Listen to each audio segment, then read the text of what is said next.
Hello, and welcome back to the Aced It podcast. This is season 9, of course, where we turn science into sense. In this season, we provide 10 timely episodes with the hopes of helping listeners understand what we can learn from current research on harm reduction. And let me just say, there is so much here to learn. So, I'm glad you're with us. I'm Danielle Rudes, your host, and this is Aced It. Drug overdoses and deaths have increased substantially over the last 2 decades. In fact, in the last decade, overdose deaths have nearly quadrupled, rising from 21,000 to over 80,000, according to the National Institute on Drug Abuse, or NIDA. One group which finds itself particularly impacted by issues surrounding substance use disorders are individuals who have been involved in the criminal justice system. While capturing the number of people in prison who have active substance use disorders is not straightforward, our best estimate coming from NIDA suggests that over 2/3 of people in prison, over 820,000 of them, struggle with drug use, and another 1/5 were using drugs during the commission of their crime. In other words, if we were to examine a random 100 people who are in prison, 65 of them would qualify as having an active substance use disorder, and another 20 were abusing substances immediately before their most recent arrest. So, only about 15 people out of the 100 are not struggling with substance use. After people are released from prison, they also face much greater odds of overdose than people who have never been incarcerated. In much of the United States, drug use is criminalized, and substance use disorders are often punished rather than treated. Unsurprisingly, punishment is not working to help individuals overcome their substance use disorders. According to Brinkley Rubenstein and colleagues, 2017 study entitled Addressing Access, Risk of Overdose Among Recently Incarcerated People in the U.S., Harm Reduction Interventions in Correctional Settings, the most common cause of death among people who have been in prison is drug-related overdose. The period immediately after release from prison can be especially difficult. If a recently released person remained clean during their period of incarceration, their tolerance level may be lowered. And if a person is unaware of their lowered tolerance, they may consume what was their previously normal amount of drugs, which can in turn prove to be lethal. This post-release period can also prove to be incredibly overwhelming and stressful, as there is a lot of economic and social uncertainty. When you couple a significantly lowered tolerance with incredibly high stress and few resources, a clear and disturbing pattern emerges. This leaves us with the question of whether criminal legal actors, local and state, are currently doing the very best they can do to address this epidemic. The answer is not enough. But one avenue that could be beneficial is providing system-involved individuals with harm reduction opportunities. Brinkley Rubenstein and colleagues provide 4 suggestions in helping the system-involved and substance-using population. First, they recommend developing overdose education and naloxone distribution, called OEND, programs in correctional facilities. This could be especially beneficial for local jails where individuals come right after their arrest and generally leave within a few days. Providing naloxone, or what is commonly referred to as Narcan, and educating people on how to use it could help prevent overdoses among this highly susceptible group. The good news here is that some state Department of Corrections have already started down this road. The New York Department of Corrections, for example, provides people who will soon be released with OEND programming. A second recommendation by Brinkley Rubenstein and colleagues is to provide medically assisted treatment, also referred to as MAT, to system-involved populations.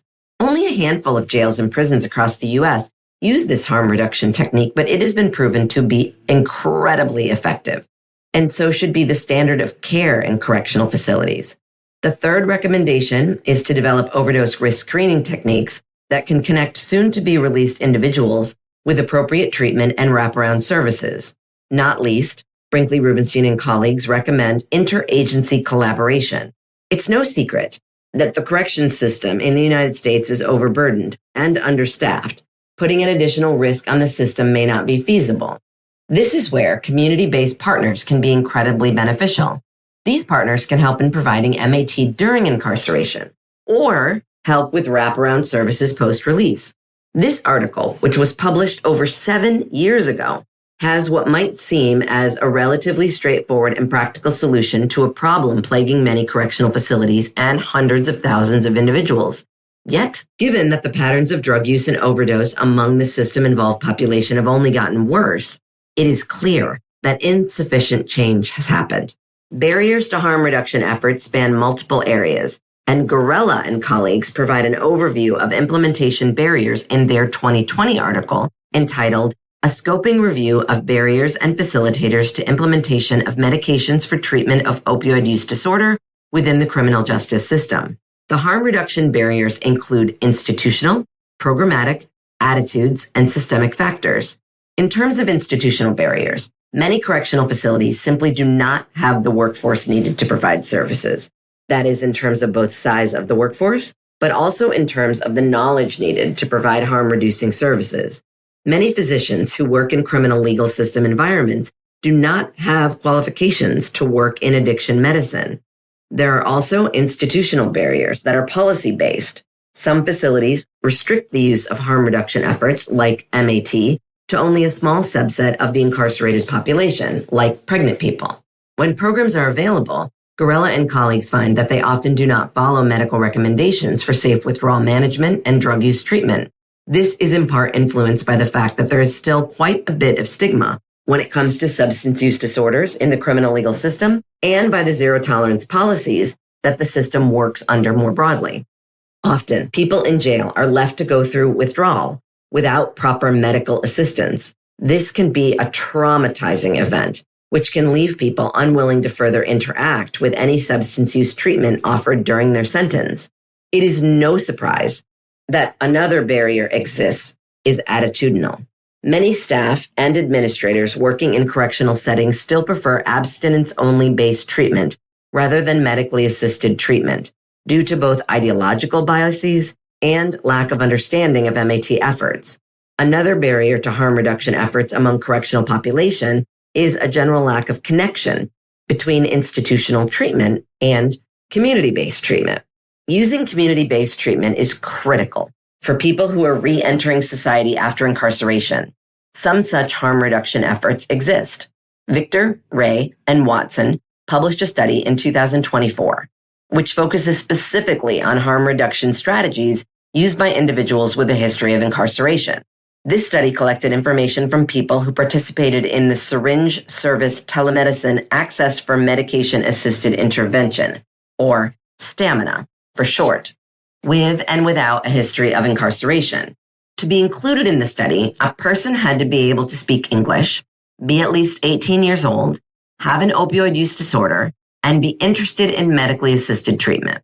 The study participants were then asked questions about themselves and about whether and how they avoid overdoses, including such strategies as using drugs with another person, ensuring that naloxone was present, testing for fentanyl, and utilizing methadone or buprenorphine not prescribed to them. In other words, the study examined what harm reduction strategies people currently employed. And the authors of this study found some important differences in terms of overdose avoidance tactics. For example, older individuals, white persons, and women study participants were more likely to use various forms of harm reduction strategies. Importantly, the study showed that people with a history of incarceration as a whole were less likely to engage in any harm reduction strategies.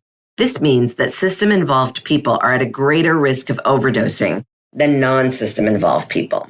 When we look at these three studies together, a bleak picture emerges.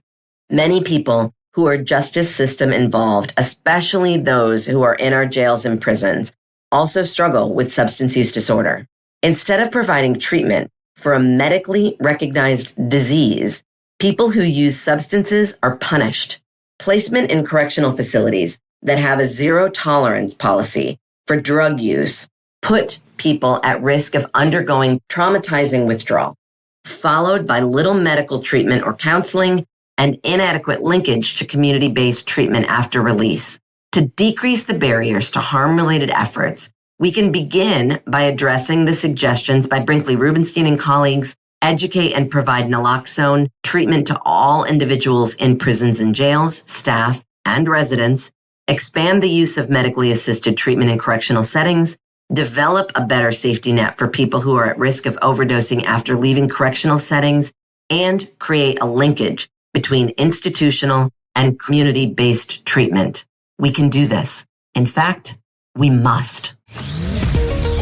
Thank you for listening to the Aced It podcast. We love hearing from you. So if you have comments, topics to suggest, or some science you'd like us to cover in a future season, please write to me, Danielle Rudes at Sam Houston State University. My email is drudes@shsu.edu. And of course, thank you to the Justice Community Opioid Innovation Network, or JCOIN's Coordination and Translation Center, funded by the National Institute on Drug Abuse, housed at George Mason University, where this podcast originated. Thank you to our fabulous scriptwriters, Dr. Alyssa Toman from Texas State University and Sam Houston State University doctoral student Caitlin Bauer. And a huge and heartfelt thank you to Jason Luchin and the team at Slonky LLC for their spectacular production. Tune in again soon for another episode of Aced It.